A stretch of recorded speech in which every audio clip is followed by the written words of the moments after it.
Hi everyone, this is Arcadius and welcome back to Naval Creed. Today we'll be going over the British battlecruiser K2, whereas I've renamed her in the tech tree Victoria and her sister ship Queen Anne. Now the reason we're going over this ship again is because she has had an update to her 4,000 pound HE shells.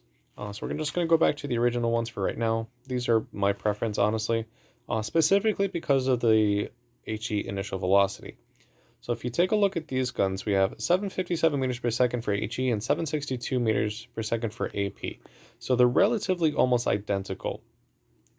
Now you can increase those to the 4,000 pound HE shells, which increase your damage by 3,200. Your HE fire% chance goes up by 13%. Your HE piercing goes up by 54 millimeters, but your shell velocity drops by 111 meters per second, dropping to a very slow 646 meters per second. Um, these shells are an interesting combination, I should say.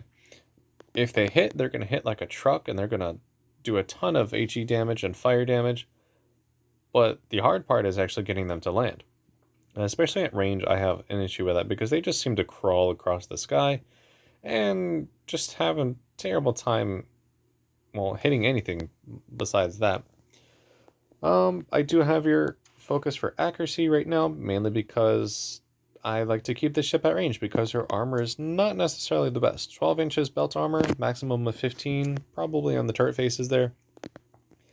Can't really say it's a strong ship, and the Citadel itself is probably exposed for all to see from the way I play it. Oh yeah, easily above water.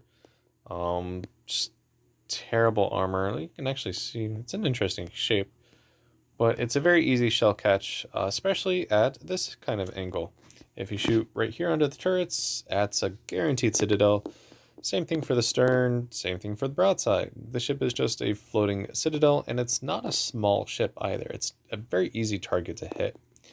The main thing she has going for her is that she has 18-inch guns, and with speed boost and my speed buffs applied, she can get past 40 knots.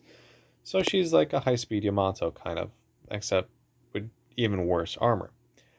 Not really one of my favorite ships, honestly. I really don't care for this ship all that much. But let's take our first spin and show you what these 4,000 pound shells can do. Alright, let's see what kind of game we have in store for us today. Hopefully not a carrier, that would be nice. And we get a carrier. Alright, cool. 4 battleships, 1 cruiser, and 1 destroyer. So pretty small game, honestly. High explosive is going to be very, very good against these battleships. Believe it or not, potentially even better than the armor piercing. Though I don't really have an issue with the armor piercing. It's just not as satisfactory as I would expect it to be. Yeah, I would get a lot of pen damage, but not always a lot of citadels. So we're going to start by heading out this way. See what battleships we have. Queen Anne, Kurfürst, Monarch, Lion. Okay, so Monarch and Kurfürst are going to be actually the worst ones to deal with, specifically Kurfürst. But Monarch specializes in being burned as the only way of being able to actually do some decent damage to her.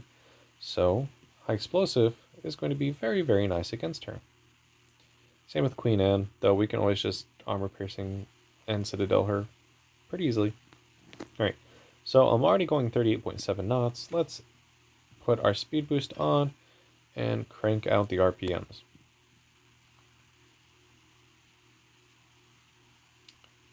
Queen Anne is also not not the most maneuverable ship either. So when I'm going 42.5 knots, it's going to take some decent time for me to even start turning, which will drop my speed down quite a bit as well.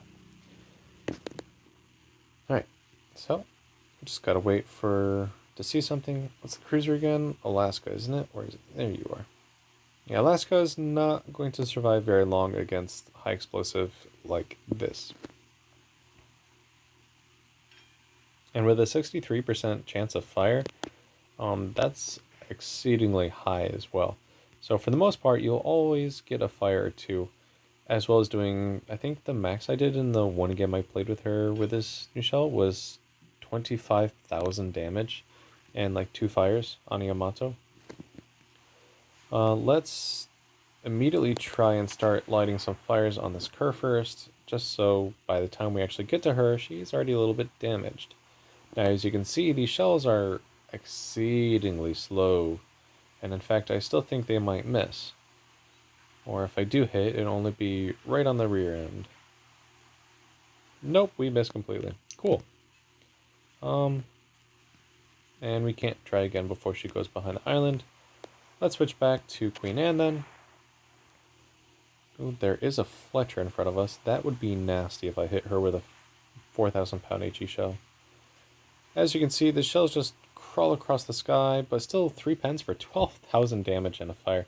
The damage is no joke. I used to think this ship was a giant meme back when I always used to play with the 4,000 pound shells.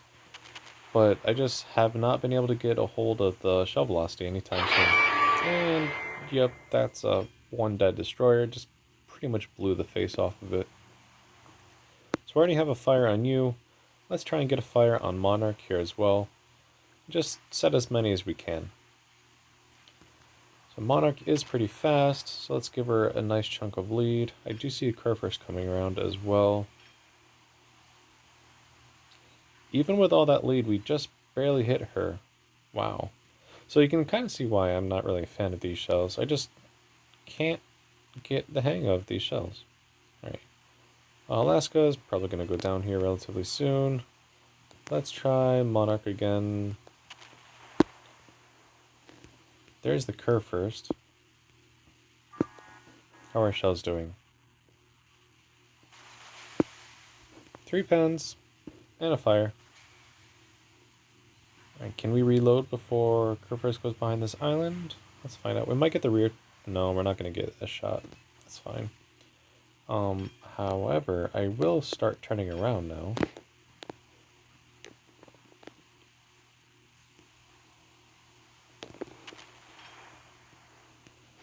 Because I really don't want anything to do with that curve first.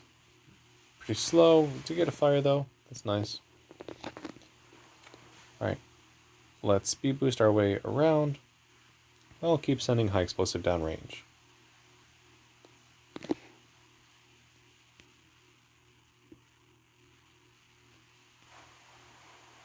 Maybe get a few shots right here, occur first. But I really don't want to stick around. Oof. 15k and a fire with 4 shots. Yeah, you can see the lucrative measure of these shells is just the amount of damage you get is ridiculous. But the trouble you get in actually landing those shells is not really worth it in my opinion. And I'm actually very far away from the action, so this is not a very good spot to be in right now. But we're still going to do what we can. Send some more shells towards that Monarch. I don't think they're fast enough though. Nope.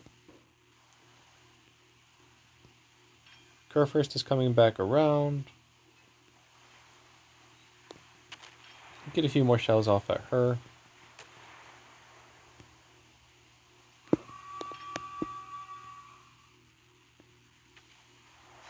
Another fire. Damage the main gun as well. That's pretty nice.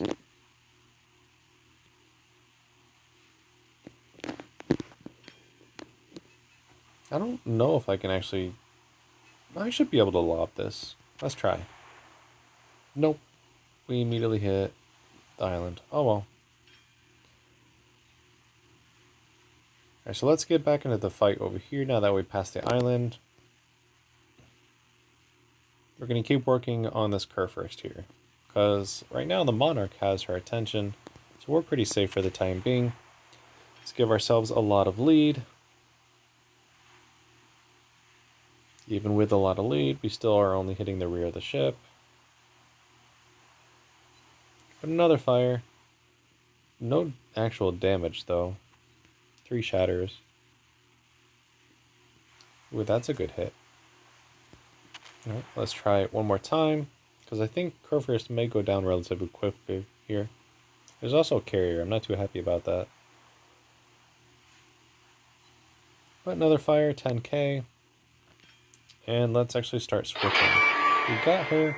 Let's see if we can finish the Monarch here, because that's the least healthy ship right now, and we need to actually start sinking ships.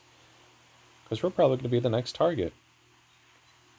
2 fires, 16k damage. Let's start speed boosting our way. Monarch will probably go down to that, so we're going to switch fire to the Lion. At point blank range, it's a lot easier to hit ships. I say that and promptly almost miss. But 12k and 2 fires. There goes the Monarch. Let's put some planes up because there's going to be carrier aircraft attacking us pretty soon. Send some more high explosive downrange. Oof, 25,000 damage. Yeah, these shells hurt a lot. Especially now that they pen 114 mils. You can do a lot of damage against pretty much all targets and not really have the threat of, well, shattering going to happen. So Lion's going to go down. And now that just leaves us with Midway. So might as well use a heal while we can. How's our planes? Ooh, shot down. Alright, let's put another one up then. Alright, Midway. What are you going to do against 4,000 pound shells?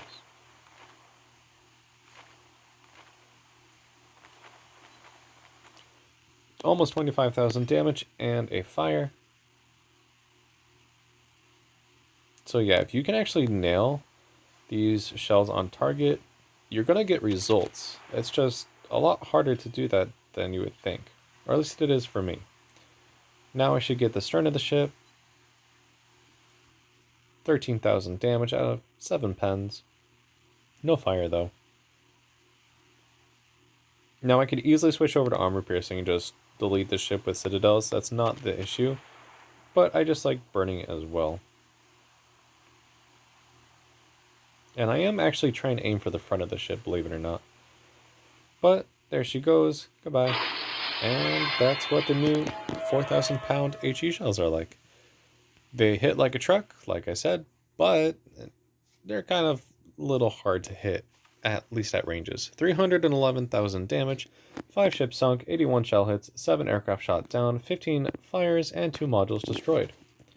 199,000 damage in high explosive, 111,000 damage in fire, and then that was all of the shells, or all of the damage, I should say.